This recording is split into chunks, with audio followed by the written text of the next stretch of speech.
আজকে আমি আপনাদের জন্য নিয়ে এসেছি একদম নতুন আর ভিন্ন স্বাদের একটি ঘরোয়া রেসিপি। সজনে ডাঁটা, মসুর ডাল আর দেশি মুরগি দিয়ে তৈরি করেছি অসাধারণ মজার এই পদটি। খুবই সহজ উপায়ে কম মশলা দিয়েই কিন্তু আজকের এই স্বাদে একদম দুর্দান্ত রেসিপিটি তৈরি করেছি।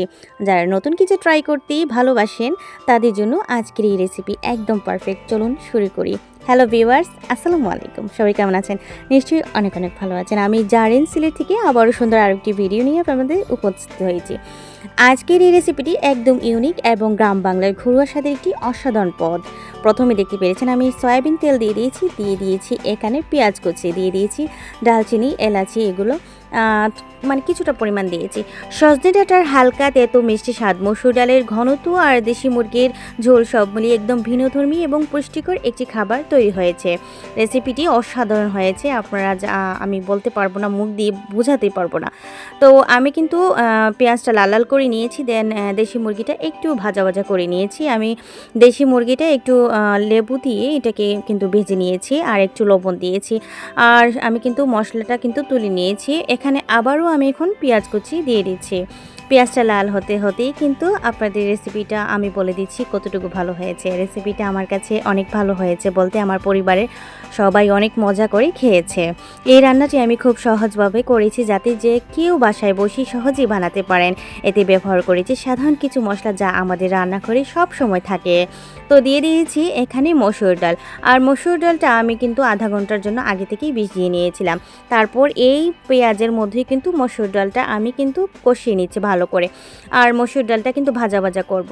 এখানে আমি কিন্তু নিয়ে নিয়েছি বাটিতে এখানে পেঁয়াজ বাটা, দেন হচ্ছে টমেটো বাটা দিয়ে দিচ্ছি, আদা রসুন দিয়ে দিচ্ছি, এখানে হলুদ, মরিচ গুঁড়ো এবং ধনে গুঁড়ো, জিরে গুঁড়ো দিয়ে দিচ্ছি, লবণ।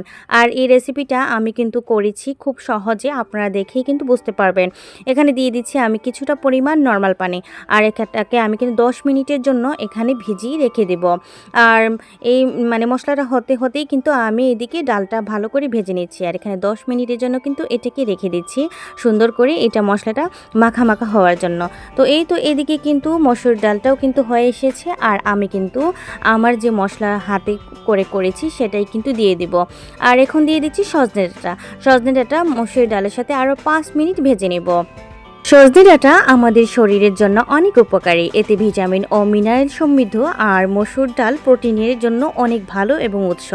দেশি মুরগি হওয়ার এর স্বাদ আরও বেড়ে যায়। এই রেসিপিটি ভাতের সাথে খেতে অসাধারণ লাগে, বিশেষ করে দুপুরে বা রাতের খাবারের জন্য পারফেক্ট। যারা নতুন নতুন রেসিপি ট্রাই করতে ভালোবাসেন তাদের জন্য এটি অবশ্যই ট্রাই করার মতো একটি ডিশ। আপনারা যদি ভিডিওটি ভালো লেগে থাকে অবশ্যই তাহলে লাইক, কমেন্ট এবং সাবস্ক্রাইব করতে ভুলবেন না। আপনারা মতামত আমাকে আরও ভালো ভিডিও বানাতে অনুপ্রাণিত করবে।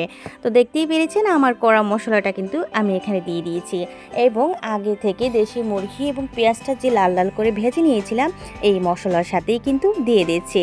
আর অবশ্যই এই কাজটা কিন্তু আস্তে আস্তে করতে হবে। রেসিপিটি কিন্তু অনেক সহজ, কিন্তু অনেক সময় লেগেছে আমার, কারণ এটাকে আমি মনোযোগ সহকারে রান্না করেছি যেহেতু আমার ফ্যামিলিতে সবাই পছন্দ করে। এখন আমি এটাকে ফোড়ন করব। তো পরেতে আমি কিন্তু কিছুটা পরিমাণ তেল দিয়ে দিয়েছি। আর তেল দিয়ে এখানে আমি 3টা বা 4টার মতো দিয়ে দিয়েছি শুকনা মরিচ।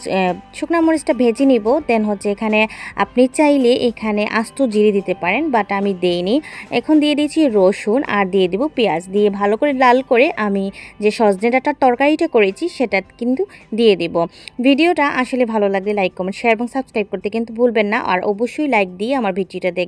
আপনারা অনেকেই লাইক দিতে ভুলে যান। তো এই তো ফোড়নটা দিয়ে দিলাম আর আমার আজকে রেসিপিটি তৈরি।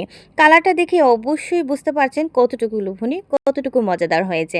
রেসিপিটা আম্মা খেয়ে বলেছেন অসাধারণ হয়েছে। আর এই রেসিপিটা আম্মার থেকে শেখা। সবশেষে কিন্তু আমি ধনেপাতা কুচি দিয়ে আজকের রান্নাটা কমপ্লিট করলাম। আজকের মতো এই পর্যন্তই। নতুন ভিডিও নিয়ে অবশ্যই হাজির হব। সে অবধি সবাই ভালো থাকবেন, সুস্থ থাকবেন। থ্যাংকস ফর ওয়াচিং অ্যান্ড আসসালামু আলাইকুম।